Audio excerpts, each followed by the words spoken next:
एकदम डोंगराच्या कुशीमध्ये वसलेलं भगवानगड आहे. मी तर फर्स्ट टाईमच बघते, एवढ्या जवळ असून कधी जायला झालं नाही. आता हे मंदिर आहे ना, इथं भगवान बाबांचं मंदिर आहे. इथं त्यांनी समाधी घेतलेली आहे, पण भरपूर साऱ्या जागेमध्ये हे आणि एकदम मस्त बांधकाम वगैरे केलेलं. पहिलं पण दगडी बांधकाम आहे. इथं ना त्यांनी खाली समाधी घेतलेली आहे आणि इथं दगडी बांधकाम होतं खाली, आणि बाकीचं जे बांधकाम आहे ते नंतर त्यांनी स्वतः यूज केलेली ही जी भांडी, त्यांचा वापरणारी ती गाडी वगैरे सगळं इथं ठेवलेलं आहे संग्रहालयामध्ये. एवढ्या सगळ्या एरियामध्ये आहे. आज सुट्टी असल्यामुळे भरपूर लोक इथं फिरायला आले होते. आणि इथं अन्नछत्र पण चालू आहे, जे की कंटिन्यू चालू असतं.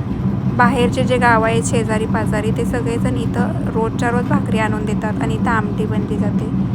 आमटी आणि भाकरी अशी रोज खायला छान वाटते, आणि त्याची चव आहे ना बाकी दुसऱ्या कोणत्या जेवणाला नाही. 5 स्टार हॉटेलमधल्या जेवणाला सुद्धा नाही आहे. आमटी भाकरी, त्याच्यासोबत ठेचा आणि लोणचं. आणि तिथंच नंतर दिवसभर ऊन पडलं आणि तिसरा परत थोडा पाऊस यायला लागला. मग काय, आम्ही निघालोत घराकडे. मग धरला आम्ही घराचा रस्ता. इशू पण मस्त एन्जॉय करत होती तिथं. मस्त